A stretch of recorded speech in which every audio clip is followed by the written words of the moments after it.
of Allegiance, please stand. Pledge allegiance to the flag of the United States of America and to the republic for which it stands, one nation, under God, indivisible, with liberty and justice for all. Thank you. Mike, would you take a roll, please? Yes, I will. Chairman Fox, Here. Commissioner Mayer, Here. Trustee McMullen, Here. Commissioner LaRose, absent, Commissioner Grissom, Here. Commissioner Murphy, Here. and I'm Commissioner Mitchell, here. All right, thank you very much. Next up, item 4, approval of the agenda. So moved. Support. Motion from Mitchell, second from McMullen. Are there any changes? Note that there was a new agenda distributed, adding item 6 to the agenda, so we're working off of that agenda tonight. Anything else? All those in favor say aye. Aye. Opposed, nay. Motion carries. Next up, item 5, approval of our meeting minutes from June 23, 2022.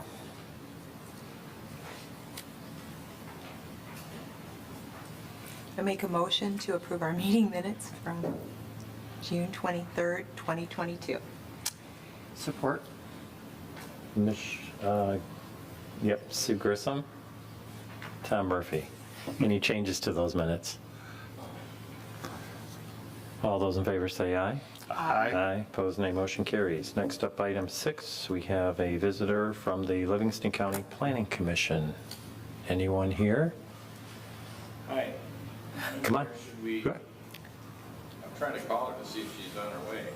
Oh, The Planning Commission representative from the County Planning Commission is here. However, the Planning Director from Livingston County is not here. Do you want to move this towards the end of the meeting, or do you want to have the plan? Should we get the Planning Commission representative up and grill him just by himself? well, I would suggest we move it to the end of the meeting, and if she does arrive, then we Okay. can deal with you after item 8A, if that works for you. We're going to make you sit through the whole thing now. You can blame her. I might learn something. Okay. All right, so we will move that item, remind me, after item 8A. So next up, we have a call to the public. If you're here for anything this evening other than the public hearing, now would be the time. If you're here to speak on the item 8A, site plan application 22006, hang on, you'll have your moment during that time. Okay. So we're going to move right on to item 8A. This is a site plan PD application number 22-006. It's a preliminary plan development site plan for the Heartland Senior Community, a single-family residential plan development. Tonight this is a public hearing. We've got a little outline we follow for that. In a moment I'll open the public hearing. We'll then turn the meeting over to our planning director, who will do a review of the project. We'll then invite the applicants up. You guys will have your opportunity to present anything that you would like to add. We'll have you return to your seat, and then we'll take any public comments on the application itself, and then we'll close the public hearing, and then we'll go through the staff review letter. So with that, I would like to open the public hearing at 7:04 p.m. for the applicant, Karam Bay. Tax ID number 4708-22-400-028. The applicant proposes an approximate 9.5 acre plan development consisting of 32 single-family homes. The applicant is at the preliminary phase step of the plan development process with the Planning Commission. And for those that want to learn a little bit about the process of a plan development in Heartland, if you'd like, you can visit our township website at heartlandtwp.com.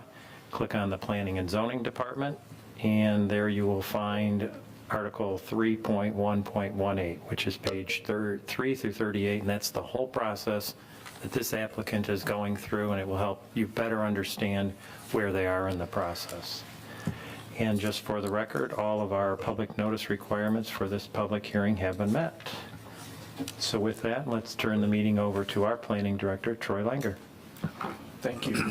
Thank you. Let me start off by giving a quick general description of where this project is at, the process, and then kind of a little review of what the project is. So this is a zoning map of Heartland Township, and starting from the main intersection of US 23 and M59, going east on M59 to this location. This would be just to the east of Arena Drive. The property we're looking at is actually going to be in the back, I don't know, back third, back quarter of this green property here. Just immediately to the front of that would be the Bella Vita facility, and then the red portion right here that you see currently under construction is the Hungry Howie's commercial strip, small commercial building, but Hungry Howie's is the only known tenant in that building right now. So this is the general area that we're talking about for this particular project. And then let me kind of pull up, I'll just leave a site plan here of what that is, because we're just at the very northern end of that property. Let me just walk you through the plan development process quickly. It's generally a three-step process. The first part of that is the conceptual plan part of it. This is the part where the applicant has an idea or a proposal. They've put together a concept plan. They've presented their concept plan to the Planning Commission. The Planning Commission has given feedback. No formal decision or recommendation is made.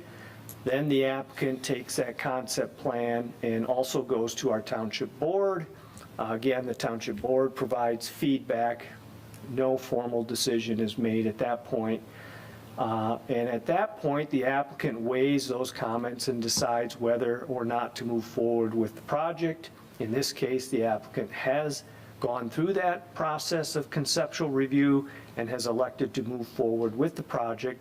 The next part of that is the preliminary phase. And that is where the applicant spends a little more time, a little more money, putting together a more detailed site plan and putting together his proposal. And now at the preliminary stage, the Planning Commission holds a public hearing. We send notice to surrounding property owners. We do notice in the local newspaper. The Planning Commission will make a formal recommendation on the project. Then it will go off to the Township Board for a final decision on the preliminary phase. And then the remaining portion of the plan development is the final PD.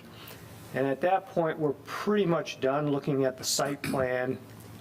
We are now looking at the condominium documents, any easements or other legal instruments that would be part of this project. And again, it goes in front of our Planning Commission as well as our Township Board. So that's the general overview. We are somewhat in the middle of that. We're at that public hearing stage of the preliminary phase. So this is the notice of this plan that we've sent out. We've posted the notice in the newspaper, and this is an opportunity for neighboring residents to come in and see this plan and share their comments on this project. So that's the process. That's where we're at in this process. So we've still got further to go even after tonight. Just quickly, overview of the project itself. What you're not seeing on this plan is to the south would be Bella Vita, and then this road, which was approved as a private road, would extend all the way out to M59. This is just their portion of the property, and you can see they have their single-family residential structures. There are a total of 32 of them. This is their road network. This is a development that the applicant is marketing towards somewhat retirees, maybe retirees, that would live in a community, very low maintenance, not having to worry about shoveling sidewalks, plowing driveways, mowing lawns. And the whole design of this is set up around a courtyard on the side of the structure where they can entertain guests or neighbors or family members. That's the general gist of that. You have the full packet in front of you, and with that, I'll just leave it open for any questions or comments and be available to answer any questions. Great, thank you, Troy. Now we'll invite the applicants up if you'd like to add anything, introduce yourself, tell us what you would like to share about your project.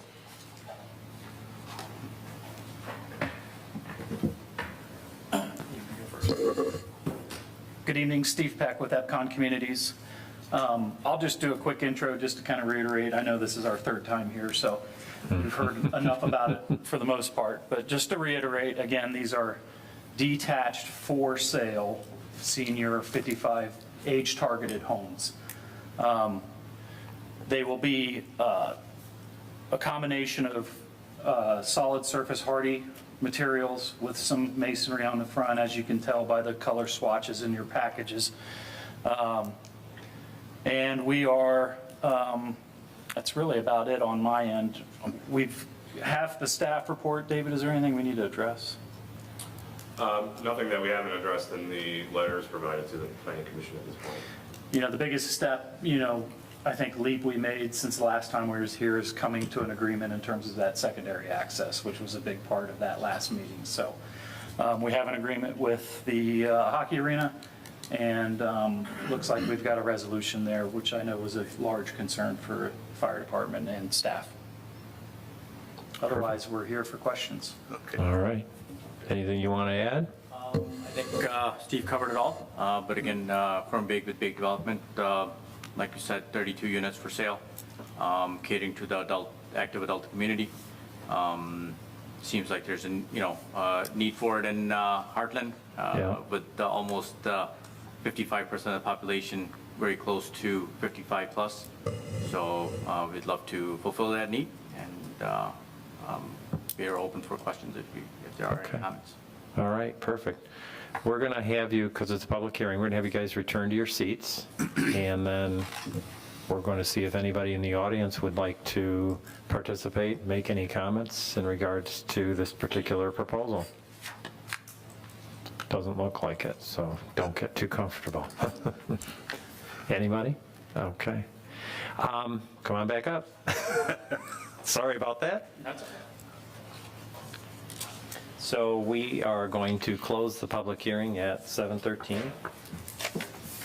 Now what we're going to do for the benefit of everybody understanding, our staff has put together a review letter of this project dated July 7th. It's fairly comprehensive, covers the major points or the points that we need to review. So this is going to be like a site plan review. We're going to go through some criteria for this PD in itself. Does it qualify? And then actually review the site plan. So I am looking at the staff review letter, as I said, dated July 7th, and I am turning to the letter, or to page 5 of the letter. That would be your packet, page 8. And maybe 20% of the way down, we have the eligibility criteria for PD approval. As I mentioned earlier, if you were to check out the township website, you could follow along with this. There are five items that we look at for eligibility criteria, so we will go through them. Item 1 is recognizable benefits. Planning Commission, you see what is listed there. Any comments or questions? Support? No, I don't have any. They're all good with you?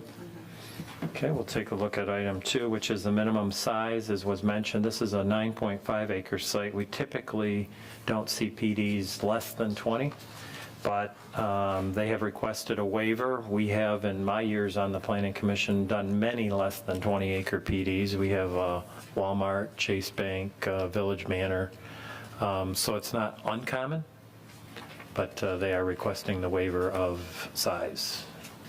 questions? Everybody in support of that? Great. Let's move on to page 6. Use of public services. You've read that. Any questions or comments on that? We're all good? Yep. Public Okay. services. Item 4 is the compatibility with the comprehensive plan. Larry, excuse me, I had a question on public services. Oh, absolutely. Sanitary sewer services, I have a question for the civil engineer. Yes. Where is the lead tap going to be at? Is it out at 59? And if so, how, would you have plans and provisions on how to get to that tap? Yes, so the, won't allow, so back away from this. So there, we have rights to the easement or the road that connects our site to the Highland Road right-of-way, M59 right-of-way, which means we're able to install our water and sewer leads within that. And there's also, according to some record documents, a stub for us to tap into that's already been supposedly already in place for the development of our site. So the only caveat there is that we would be having a lift station or a pump station to convey the water from our site to the public utility in the right of way. So, and that's simply because we're physically below Highland Road where we're situated, so it's an unavoidable thing there. So.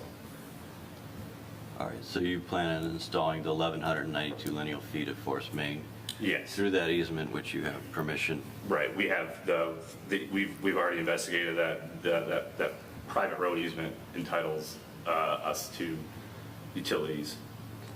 And how about restoration, and how do you plan on getting across the road? It's on our side of the road, so we don't have to cross Highland Road. No, I mean, well, the private road, yes. A lot of the force main stuff is directionally bored, so it's not open cut, so it's, you So know. very little need for Yeah, restoration. yeah, so it'll be bore pits every so often, and then push through. What size is that? It's gonna be probably 2 inches. Okay, So, that's all the questions I had. yeah. Okay. Thank you. Anybody else on use of public services? Item 4 is the compatibility with the comprehensive plan.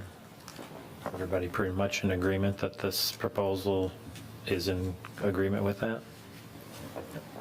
Okay. Item 5, unified control. Any comments? They've demonstrated that. So I am on page 7. Here we have the plan development design standards. Again, this is in our zoning ordinance that can be found on the website. We have several points that we're taking a look at, and we'll just cover them one at a time. The permitted uses shall be consistent with the comprehensive plan of the future land use map. As was discussed, it's pretty much there. Are there any comments on that? Okay, residential density at 9.58 acres. They could have a maximum density at 8 units per acre of 76 units. They are proposing 32. So they would be well within and under what they are permitted. And if we flip the page over to page 8, we can see we do allow that bonus density for meeting certain extra criteria, and they could even ask for 108, at which point I'm sure we'd be looking at multiple levels, but we're looking at 32 in this project. Design details, we're going to cover that here in a little bit. Item 4 is the minimum yard requirements. I think probably best to turn this one over to Troy so you can walk us through that, please. Sure. So, this one generated some discussion in the concept review. I'm going to zoom in on just these units right here to help give some illustration. So, for example, one of the requirements is that the residential be set back 40 feet from the road right-of-way. In this case, this dark line would depict that road right-of-way, and they are showing a building envelope. They have a couple different housing units that they would propose. This site plan just is showing the building envelopes, and it's kind of showing just one of those house plans. But keep in mind, there are some other house plans. They're all intended to fit within the building envelope, but the building envelope would be effectively in this location here. So you can see that this would not meet the 40-foot setback. The whole design we're looking for is the structures are closer to the road. The homes are closer together, somewhat more of a pedestrian-oriented type of a facility. And then they push the sidewalk away from the right-of-way, in the right-of-way, so that you've got your 20 feet of parking space on the driveway itself. But you can see also in the back, they're much closer to the rear lot line in this location. Bear with me here. I'm gonna have to zoom out.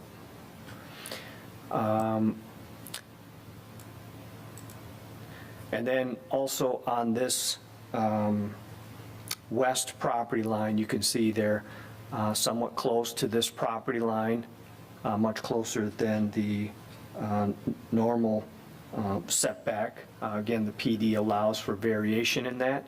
So virtually the front setbacks, the setbacks on the west side, the setback on the east side are all areas where they're varying from the normal. On the north, they are significantly further than what the normal PD would be, because the north property line is way up. They have their whole stormwater detention basin up there. There's some regulated wetland. There's a natural wooded area that they're just not interfering with. So that's the general layout. They're a little tighter than the normal PD on the east, south, and west, as well as the front setback of each of the units.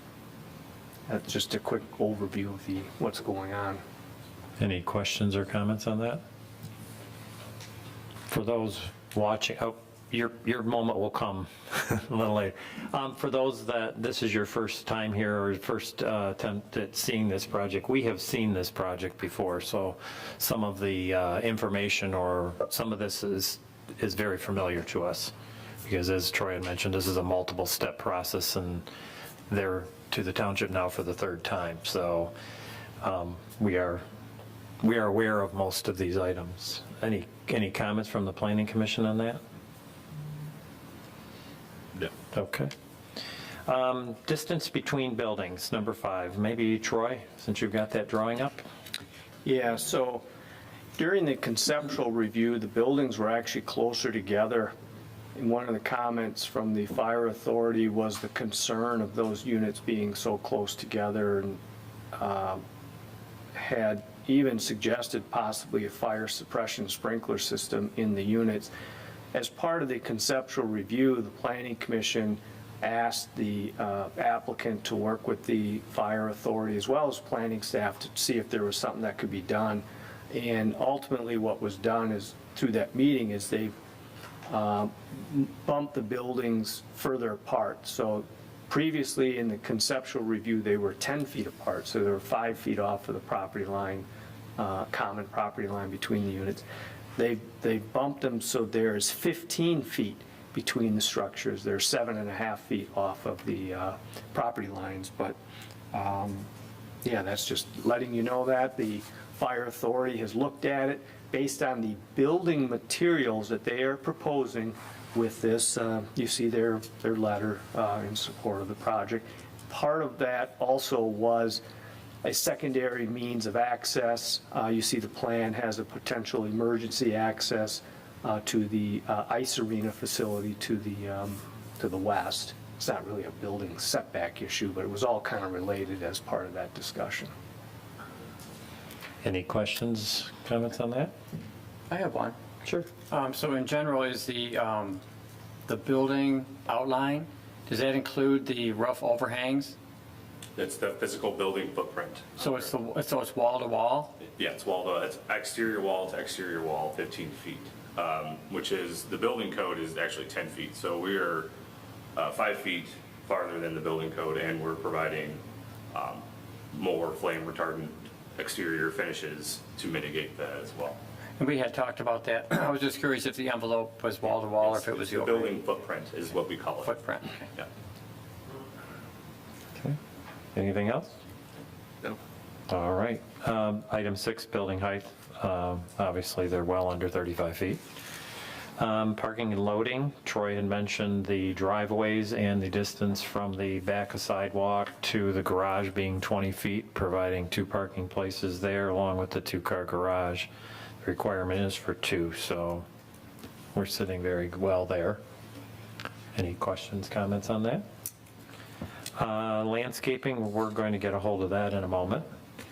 Open space, Troy, can you give us a little dive Yep. into the open space? The applicant provided a plan. This is that plan.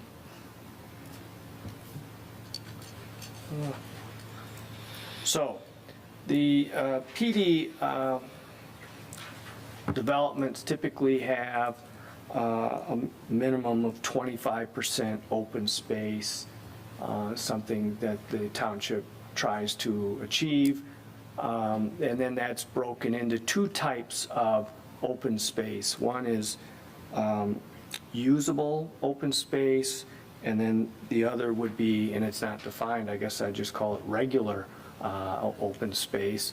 And in this case, what they are showing in the green would represent both types of open spaces. But keep in mind, there's 2 types that are part of this. The usable would be the green area with the dots, and that would be areas, and I'm picking on Unit 19, not that I'm trying to pick on it, but, so their yard area throughout here, now keep in mind, these are areas that Unit 19 would own, but they would not maintain, they wouldn't be responsible for mowing their yard. And then there's some other area outside of that, all in this usable. Well, when you get further to the north, you see the green with the dots kind of disappears, and then back in here further is the regular green, which would be the other open space. Total, they've got something in the neighborhood of 6.25 or 26 acres of open space on a 9.58 acre piece. They're at 65% open space. Something in the neighborhood of 56% of the site is in a usable open space format, so, per this plan. Okay, any questions, comments on that? Okay, let's move to page 10. Natural features. Troy, can you highlight that particular topic for us? Yeah, I can. Trying to just kind of work from this one plan here. The northern portion of this site has a flood zone on it, as well as regulated wetland. The dark dashed line kind of would represent the flood zone, commonly called the 100-year flood zone. And then also up in here is regulated wetland. There's a portion of Ore Creek up in here, and then this is also heavily wooded area. And this portion of the site, and I'm being very general here, is the portion the applicants are intending to leave preserved as much as they can up there. They have a trail and stuff proposed as part of this. You can see a trail coming up into here. But for the most part, they're staying out of the wetland, the flood zone, and the heavy wooded portion. Okay, any questions on that? Yeah, I have a question. Troy, you mentioned preserved and untouched. My question is, the nature trail, the area that's encircled by the nature trail, with the exception of the retention pond, is that all to be left preserved?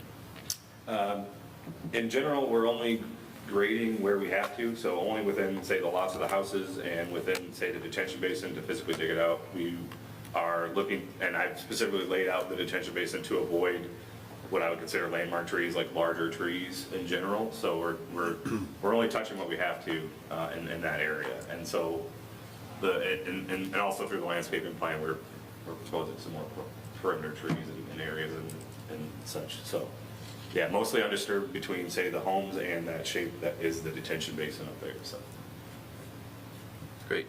Okay. Any other questions, comments on that? All right, let's take a look at item 11, sidewalks and pedestrian access. Troy, you got the plan, you might as well touch on it. So development has 5-foot sidewalks on both sides of the streets. And then also this is a 5-foot mulch trail, kind of back in through here and around the stormwater basin. And then it connects to this sidewalk here. So you've got sidewalks inside of this development on both sides of the streets, and then a mulch walking trail path in the back portion. Okay. Questions?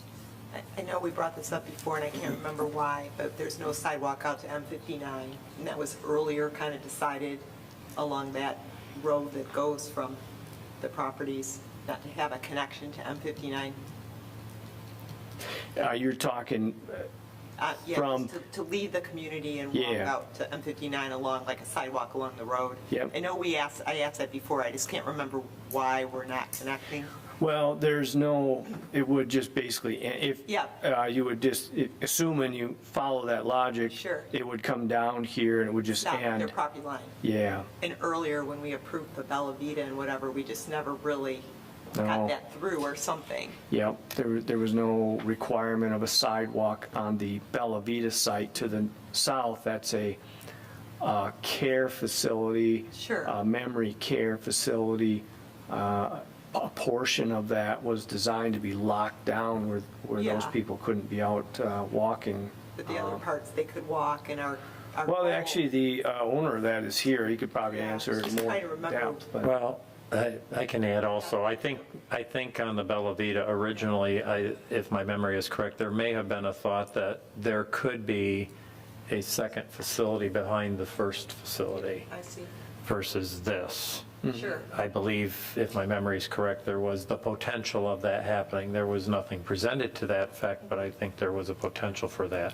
And I think it rolls right back to Troy's comment about the patients that live there, or the individuals that live there, and walking out to M59. That's my memory as to Yeah. why there is not a sidewalk up to Right. 59. Okay. And now we have something a little different. So, everybody good with that? So I have the same interest or curiosity that Sue does, that I do understand that it's a memory care facility. They could be walking anywhere, I guess, whether it was on a sidewalk or on the road. It would be nice if the development would be connected to M59 to stay with the walkable community. And I know we talked about it before, but I don't know where that kind of ended. And now that we do have retail up front, it would just make it more comfortable for the residents, and maybe a recognizable benefit to have that sidewalk. So that would just be a comment for me. And just to clarify, Bella Vita, a portion probably is memory care, but the rest is independent or assisted. So those Yeah. people aren't fenced into the memory care courtyard. I think so. They can walk. I think so. I just don't want to miss these opportunities if we can avoid it, because that's our goal, our overriding statement, and here we go. They're walkable within, but walking down the road isn't ideal. Any other comments for that?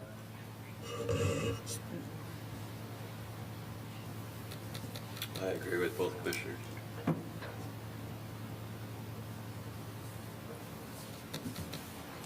Do you have any input on that? I mean, if we were to extend it to our property boundary, that would be, it wouldn't go anywhere beyond that. So you would need to extend it further through the Bella Vita Drive all the way to M59 for it to be usable or worth doing. So Is the commercial putting in sidewalks along their frontage on Bellevue? I don't believe they are. Yeah, so our development is intended to be ADA accessible to and fro from each unit, given the target market, so that was something really important for us, to be able to walk to and from each unit, but to Belvedere without any connecting sidewalk, we just. And don't get us wrong, we do like that. We do like that it's, for sure walkable within itself, and there's 2 sidewalks, that's important. So I guess the subject just comes up, will there be a day that we want to connect that, and then how is that done? And it's, off of your property and onto Bellavitas, and, I know that along M59, we're actually installing sidewalks in some areas, on the south side of 59, west of 23, we had done that project. Yeah, from that corner to our property line, it amounts to about 115 feet of sidewalk, so it's probably not a deal breaker if you guys want us to put it in. Well, without the plan to take it anywhere, I don't know if I'd put it in. Yeah, exactly. And that's I don't sort know of where you are. sort of went into I don't our know where you are. where we placed the monument sign for the development as well. So that was where the monument sign is placed now is probably where we would put the sidewalk. So some thought into that. Happened.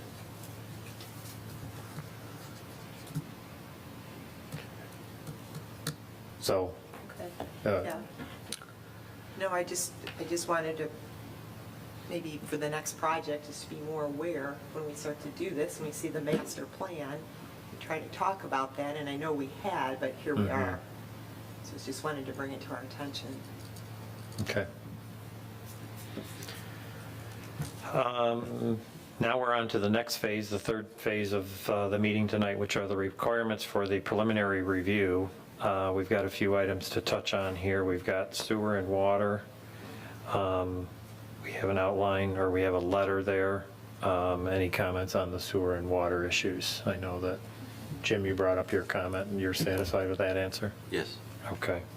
Anything else on sewer and water? Stormwater and drainage systems? Troy, you want to just touch on that in regards to, it's all reviewed by the county at the end? Yeah, well, generally speaking, they have a stormwater system here. I think this is the 4-bay. This plan doesn't show it very well, but I think there's another one that does show that a little more clearly. That's reviewed not only by, our engineers look at it, the county engineer, county drain commissioner's office will examine that as well.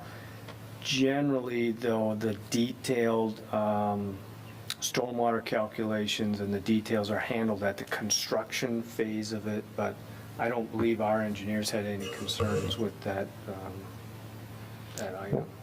Right, and at the end of the day, it'll meet the standards, or they'll modify it until it does. Yes. Yeah, we had plenty of room for it in that corner, and it's sort of in kind of on trend with where the ice arena is onto the west, in the northeast corner of the ice arena. That's also where the detention basin is, so that's sort of why we put it where it is as well. So it's kind of what's happening over there, and the basin is designed and sized to the Livingston County Drain Commission's latest standards. So we're well aware. Okay. Traffic impact, MDOT has piped in and said they have no concerns with this development. Vehicular circulation, Troy, would you like to touch on that? Well, you sort of have already, but Yeah. let's touch on it again. So the vehicular circulation is, it extends Bella Vita Drive into the site, and then it's a somewhat circular pattern. This is the emergency connection, and you can see it's labeled emergency access gate. This will connect to the ice arena property to the west. There will be a gate here so that you can't have full-time traffic maneuvering through there. But in the event there's an emergency and this access over here is blocked, this will provide the secondary means of access for residents to get out of here. Or even conversely, in the event that the Arena Drive is somehow blocked as an emergency, that this could serve as an access for people out of there. So it is helping both properties. Okay, any questions on that? Yeah, I have a question. In a situation like that, are there signs placed on the gate that that's not a usable parking spot? So in case of the emergency, which, you can't find the driver of the car, or there's some event going on that you can't actually utilize it? Typically, there are some signs, we don't get the big Las Vegas flashing, blinking signs on there, but there would be. That's a good thing. some, you may have a case, unfortunately, where there's a car that ignores that and just parks there anyhow, but, yeah, typically we. The fire department will remove that as necessary. So, Fiscal impacts, they provided a letter. Any comments on that? Guys' understanding and accepting of that?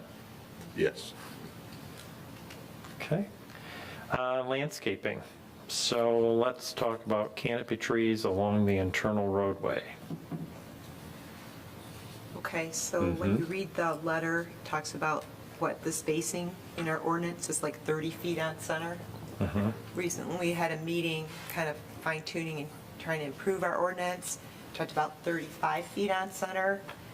If you go to the landscape plan, what you're trying to do is at least get like one tree in front of each lot, because you've got your driveways and things to work through. In the letter, it mentions some properties didn't have a tree in front of them, so I guess we'd request at least, we gotta try to get the trees on each lot, as they recommended. And then on the sides where you don't have driveways, maybe we could bump up those tree spacing closer to the 35 feet on center. So for example, where you're coming in on that drive and on the bottom, the side yard, where there's 3 trees there, and there's no drives to the units, you could space those trees 35 feet apart where you can fit in to try to get closer to what our ordinance is asking for. Does that make sense? Yeah. Just work it through. That's as good as, I know, at least we really appreciate that you've got these utilities out of the way between the curb and the walk to allow these street trees, as we've been asking. Okay? Sounds good. Thank you. I'm on page 12 now, B, buffering and screening. So the buffering and screening, looked at the first pages where you've got your tree survey, and then you've got kind of dashed in until kind of doesn't really show the exact grading yet. You're fine tuning that. But there are a lot of nice trees on the site, and we understand you're trying to preserve all you can, as you said earlier.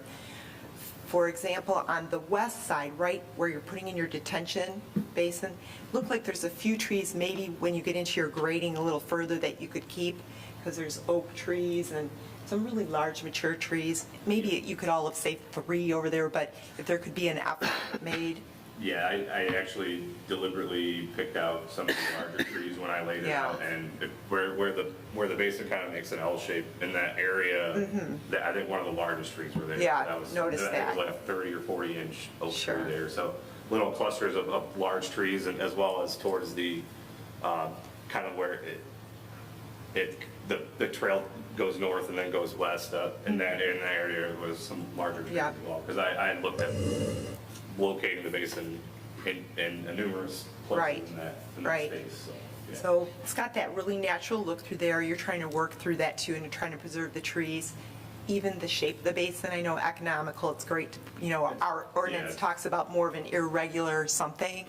So we're thrilled that you're saving all, this property, putting the homes together and having all this open space. But the more we can kind of tie the look in to the natural area, I think everyone wins. From the actual sidewalks of the development, the basin won't be visible because it's behind the homes, and even from the homes, it won't be very visible except for maybe the one on the very end, and except for maybe from the hockey arena parking lot, which they can already see their basin from that parking lot. So,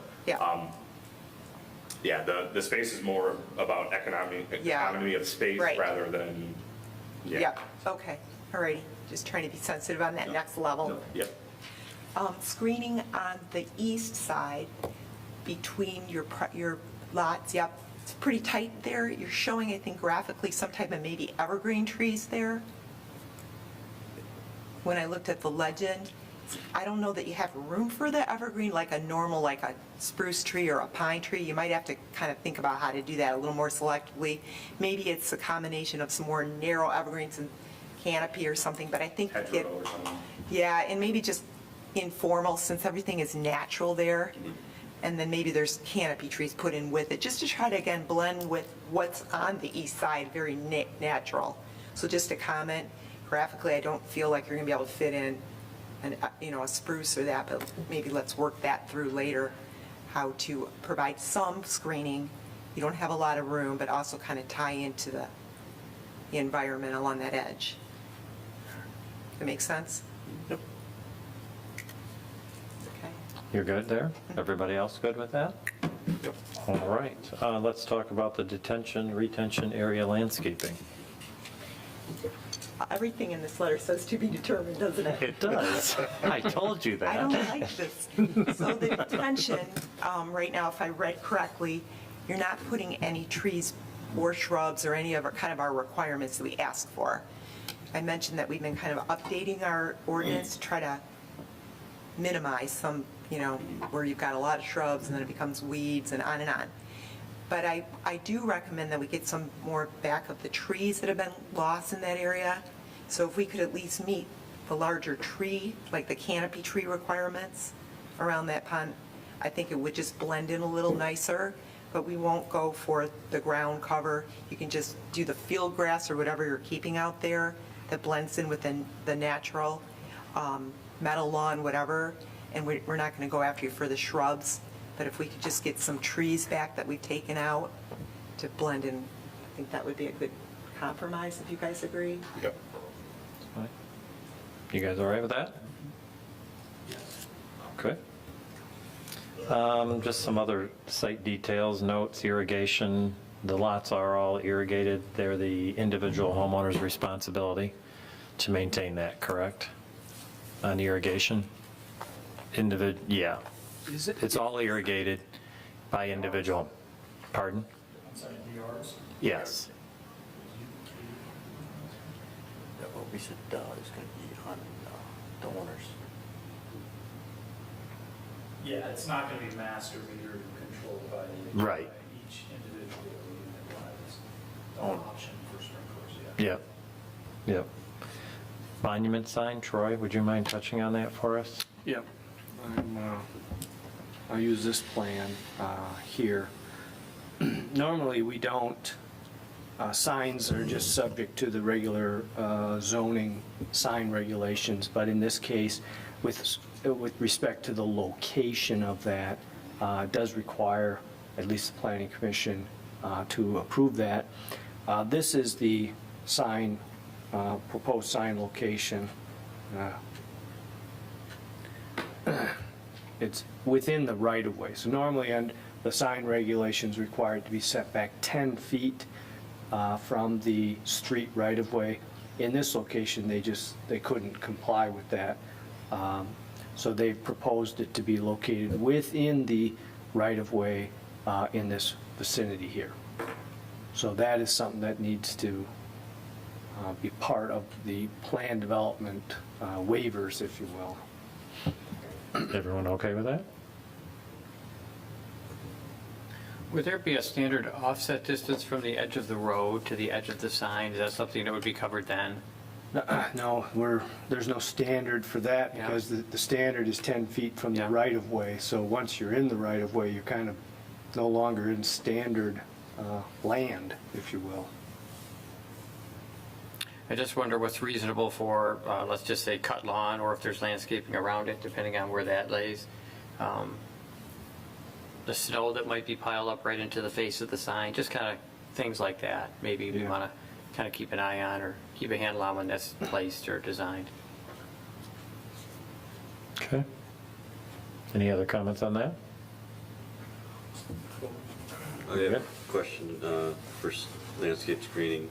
The pump station there, is that completely underground or is there electrical meters and so forth associated with that? There's a pad and a meter and a pole and some other things like that, but it's not a physical building of any kind. So it's basically manholes, a concrete pad, and some utility poles.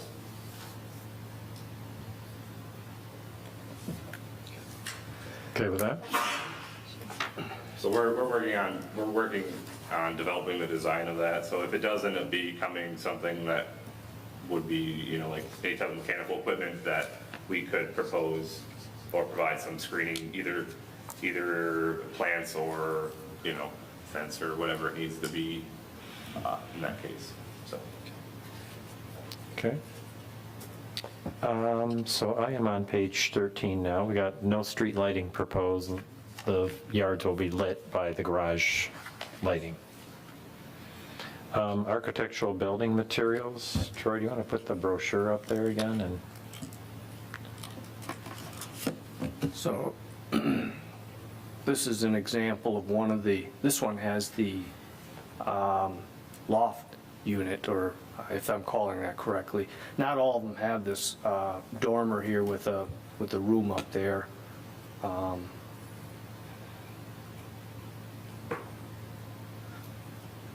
this is their color palette of materials.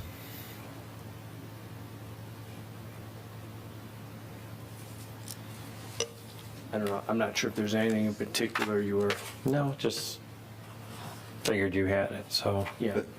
Are there any questions on the materials? Basically cement board siding, cultured stone, Yeah, they look. and windows. Is that about it? You guys got any comments on that? All right. Nothing else in the zoning ordinance that we need to review? You've got the DPW, the engineer, and the fire department's review letters. You guys okay with everything that's in there so far? Yeah, we've drafted response letters and kind of indicated what our plans are to do moving forward, so. Okay. All right. Are there any other questions or comments for them this evening on this plan? Again, if you're just stepping in the first time on this, the reason there isn't all the tremendous in-depth conversations is that we've been going through this, so we've covered a lot of these points before. If you are so inclined, there is a motion located on page 1 of the July 7th staff review letter.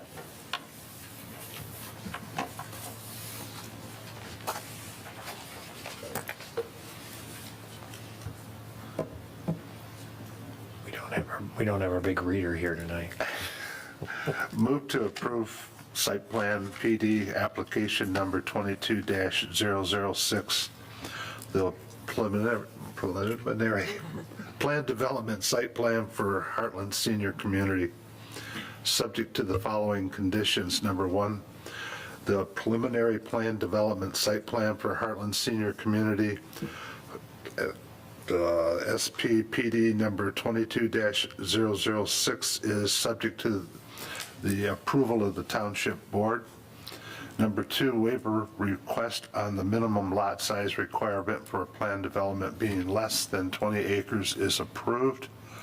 Number 3, as part of the final plan review, the applicant shall secure an egress easement agreement for the proposed access drive connection to the adjacent property to the west, better known as Heartland Sports Center at 2755 Arena Drive. And the document shall be in a recordable format. In the event the applicant is not able to reach an agreement with the adjacent property owner for said access drive connection, the applicant shall install their portion of the emergency access drive on the planned development property and provide applicable easement documents that are to be properly executed and recorded. Number 4, the applicant shall adequately address the outstanding items noted in the planning department's memorandums dated July 7th, 2022, and on the construction plan set subject to the administrative review by the planning staff prior to the issuance of a land use permit. Number 5, applicant complies with any requirements of the township engineering consultant Department of Public Works Director, Heartland Deerfield Fire Authority, and all other government agencies as applicable. Support? Okay, we have a motion to recommend approval of site plan PD application number 22-006 from Commissioner Mitchell, second from Commissioner Murphy. Is there any further discussion on this? All those in favor say aye. Aye. Opposed, nay. Motion carries. Congratulations. Thank you for coming back. Good luck at the next step with the board. Thank you. Thank you. All right, and have a great night. Oh. The gentleman. We got the call of the public coming up. It's already been approved there. No, it's not. So are we going to move the planning director to now or after call to the public? Why don't we bring them up right Okay. now? All right. Come on up. Thank you for your flexibility. No, absolutely. Did you get caught up in our road improvements? Well, I came from Howell, but I had no idea that Hartford's now orange barrel. You need to allot an hour for that travel. Landscaping. Yes, That's what that is. You get out more. Yeah, I haven't been over here for a while. I guess. Yes. Well, welcome. Well, thank you, thank you. I'm Kathleen Klein Hudson, I'm Director of Livingston County Planning Department, and thank you for inviting us again for this annual visit. We're slowly making our way around to each of the 20 local units of government to just update you on, county planning activities, and also just so we have some face-to-face contact instead of emails.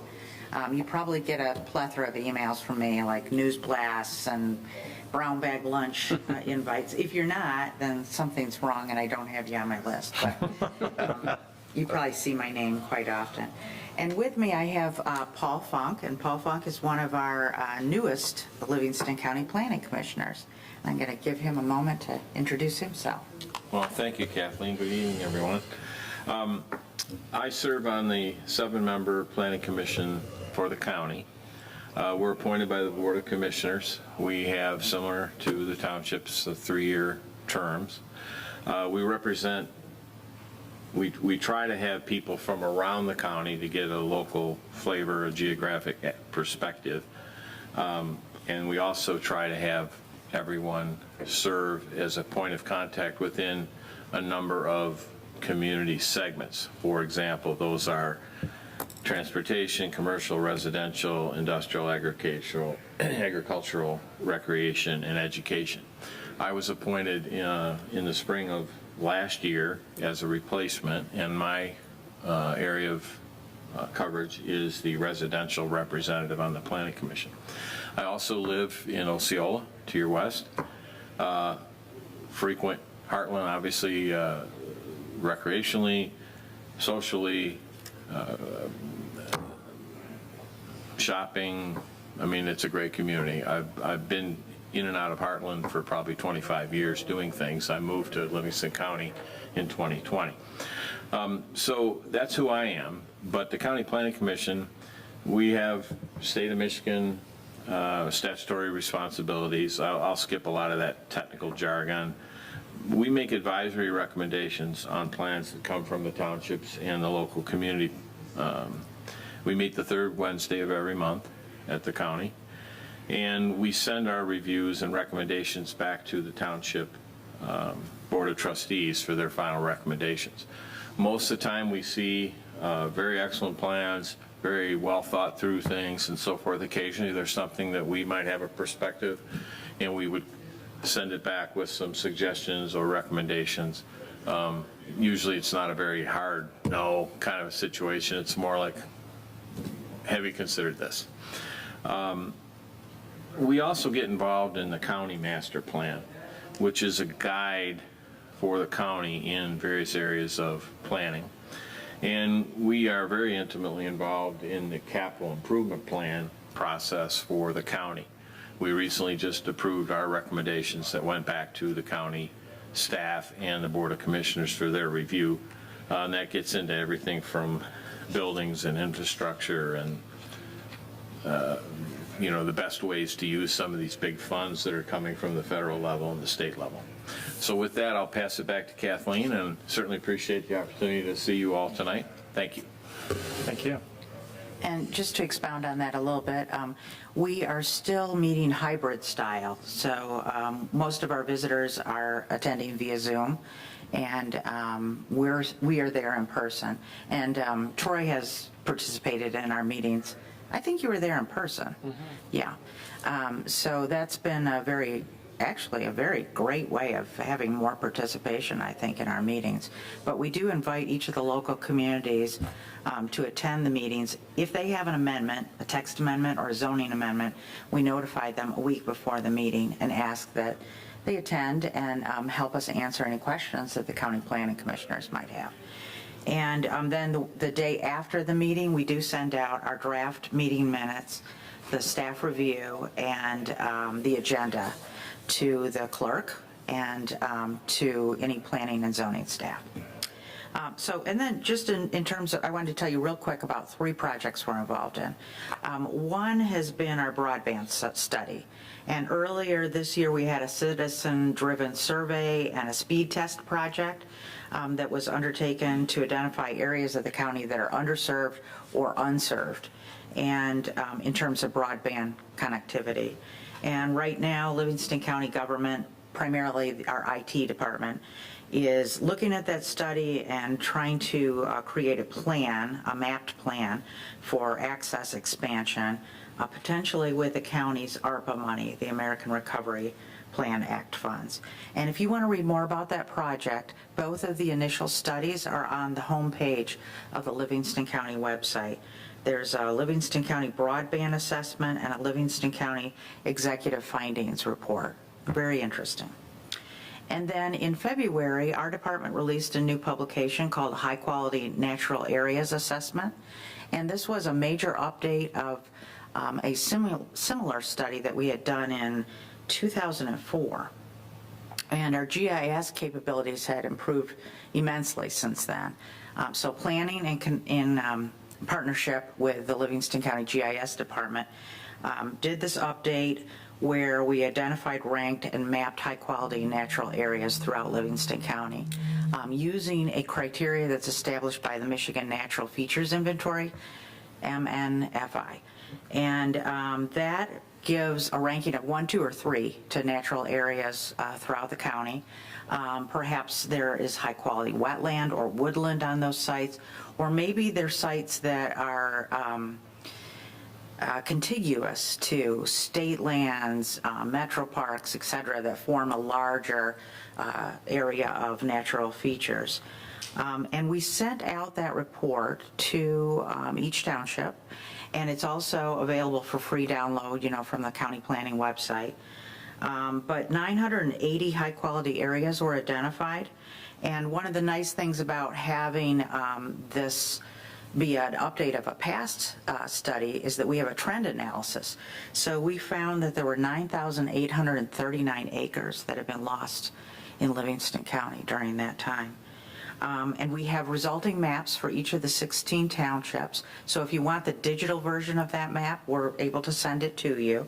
But it's just a really good tool for master plans and your decision making, and trying to figure out a preservation plan for your natural areas, or to, direct your development away from those high quality areas.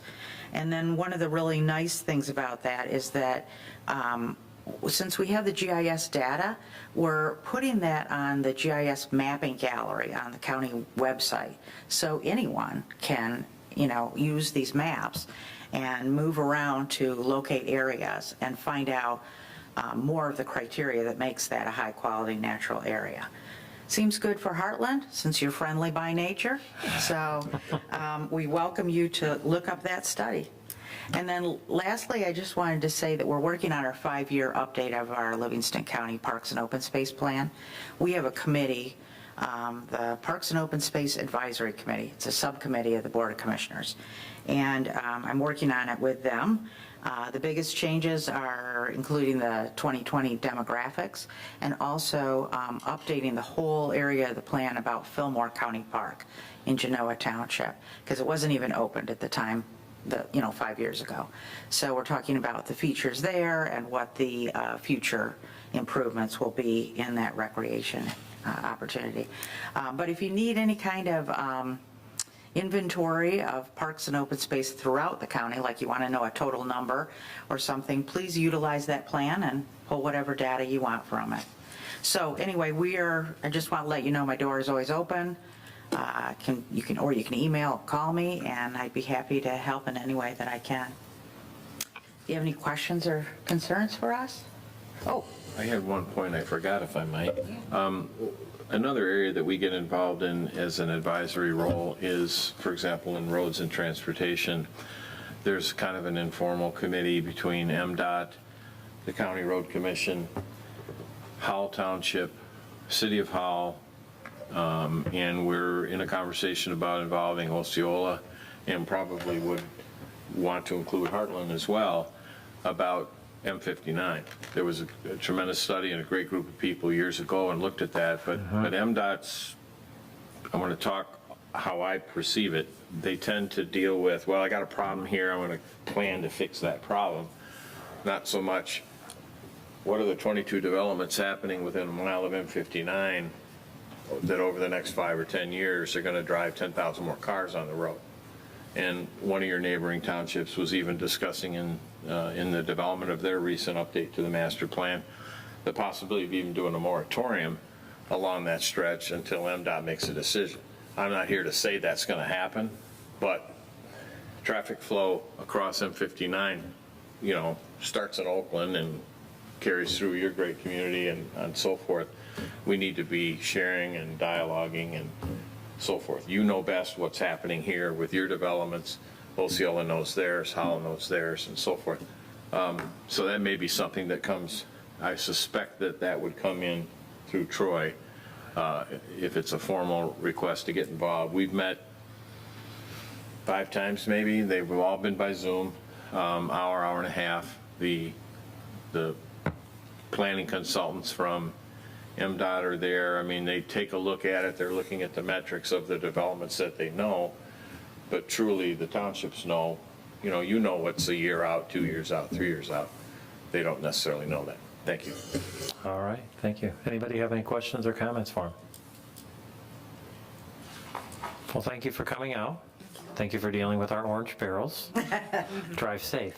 Okay. Back to Howell. Yes, I will. Thank you. Thanks. Have a We good can have evening. dinner here first, though. All right, there you go. And stimulate you your buying? economy. Thank you. Thanks. All right.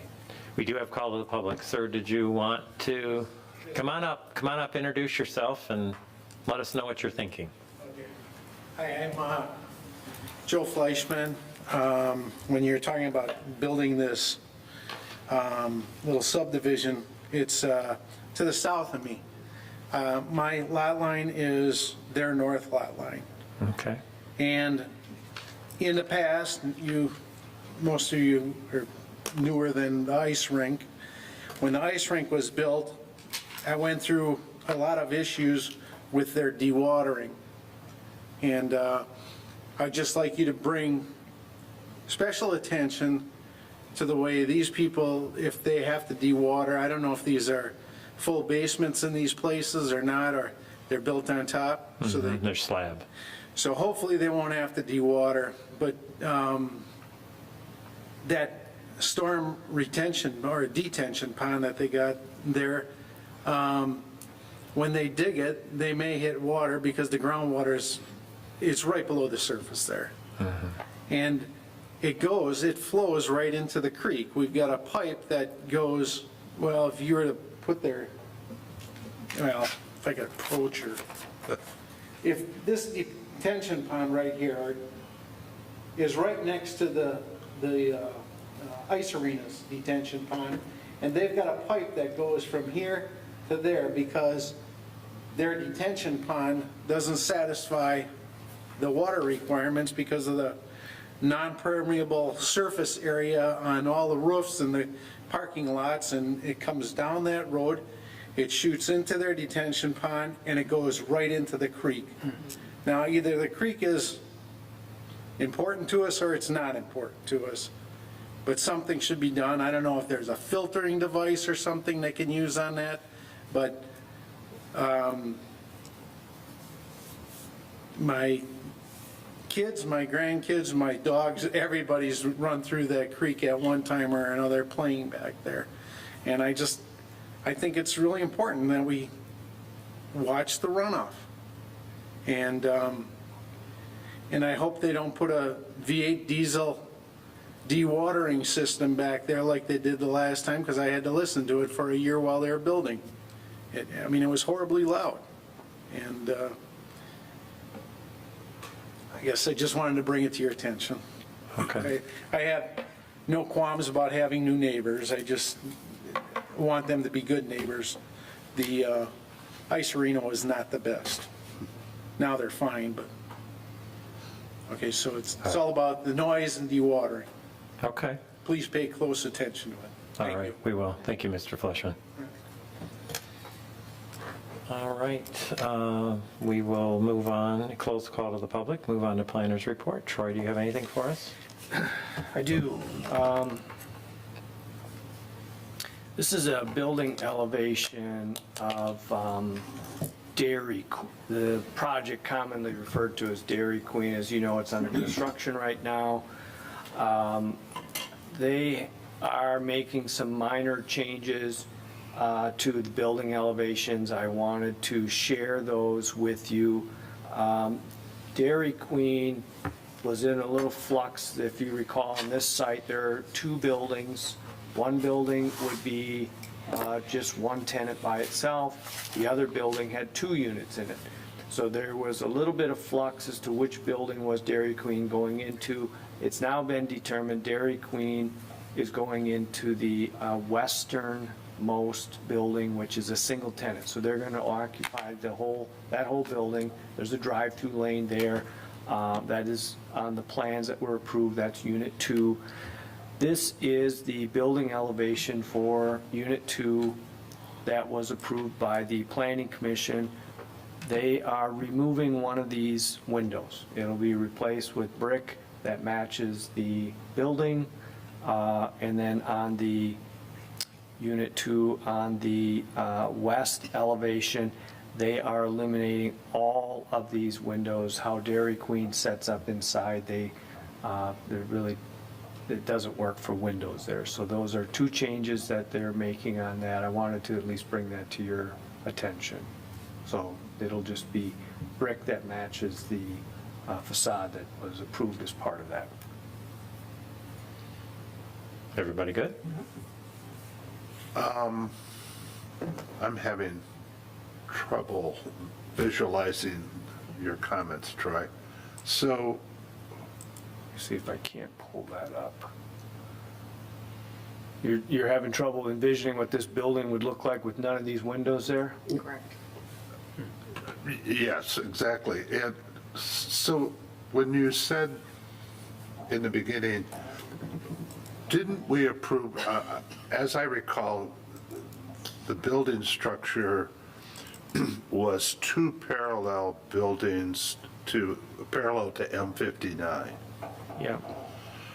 So you said Dairy Queen is going to occupy the westernmost building. Yep. How can that be? Sure. Let me show you. How could it not be? There's an east and west building. Yeah.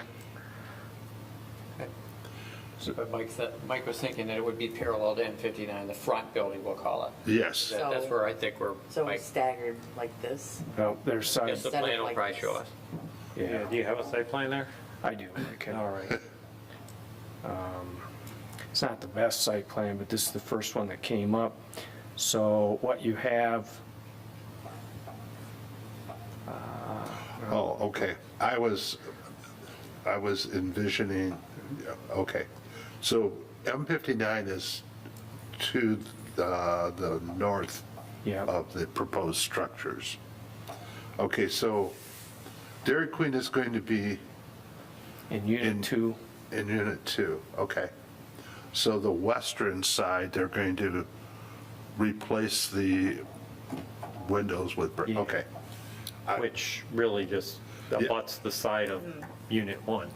Correct. I was thinking that I had the buildings going the opposite direction, so. Oh, rotated 90?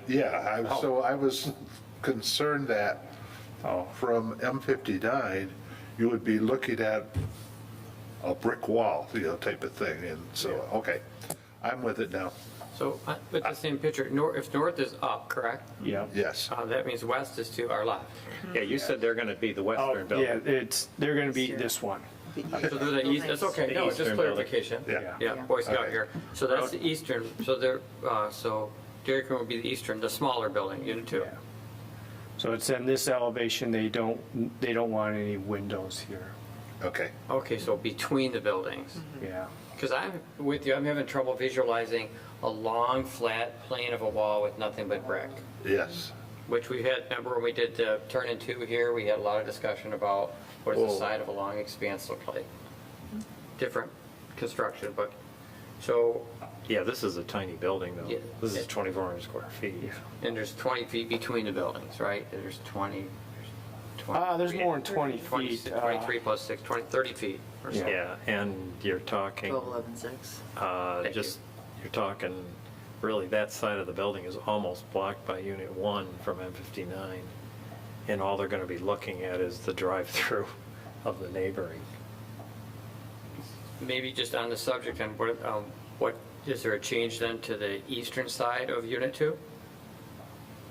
Yeah, they took out one window. Okay, and the drive-through side, okay. Yep. There was 5, the plan I showed had 5 windows. They want to eliminate that to just 4 windows. And there were no changes to Unit 1? There are no changes at this point at Unit 1.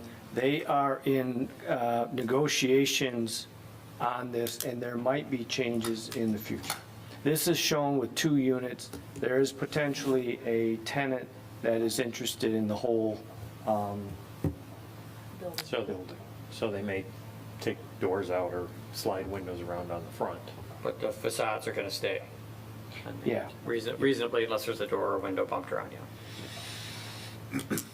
I was thinking about losing the windows and what it's going to look like with just a wall of brick. That was where I was at, where Mike was too. Okay. Everybody up to speed? Up to speed. All righty. Anything else, Troy? Yeah, we're going to cancel the planning commission meeting, the next one on the 28th. Somewhat of an error on my part.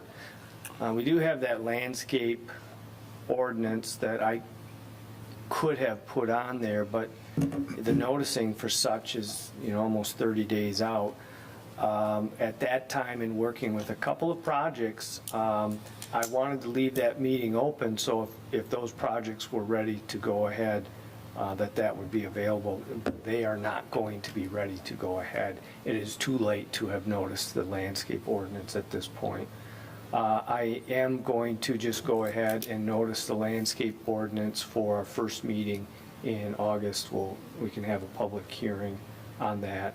I don't envision there'll be a whole lot of discussion. One of the development projects is a smaller project we might be able to squeeze on as well. But there are a number of projects we're working on to get here in front of the Planning Commission. So Sue, I just have a question. Are you here for the first meeting in August? Well, is that like, what would be the date? 28th, so 2 weeks after that, I should be here. It Yeah. is. Yeah, 11th? Okay. I'm here. Okay, good. August 11th. August 11th. Yeah. That one can't move forward without your guidance. No pressure. No pressure. No, you're just information. Poor girl. No pressure. You're not selling anything, you're just informing. There you go. Troy, anything else? That's it? Okay, item 11, committee reports, comments, anybody, anything? Let's move to adjourn. A motion, please. I have a question. All I don't know right. if this is a place to bring it up, but remember, it was a year or two ago, at the north end of Spranger Field in the wetland area, we cleared out an invasive species. Do we remember that? It was a year ago or 2 years ago. You might remember it. Do you Do remember you know it? the name of that? It's probably Frank Mighty's. Thank It's- you. it is. Yes, so it was a project to clean that up. Yeah. I'm curious, is this the time to have, I'm curious how that went and if it's being monitored and where it might be today, and was that value added or? It's a perfect time to ask, just the wrong people. None of us were involved in that project, All but right. I can check on it and report Okay. back. It's just a problem in the county, it's a problem in Heartland Township, it's all over the place, and it's just it's problematic. Right. You know, so I knew that the township had invested in that, and I'm just curious where that might have went. Yeah, it's a problem, at least through Michigan, if not almost Midwest wide, It's a mess. yes. Okay. Anybody else, anything? A motion to adjourn, please. So moved. Mitchell and Or McMullen. All those in favor say aye. Aye. Aye. Opposed, nay. Motion carries. Good night.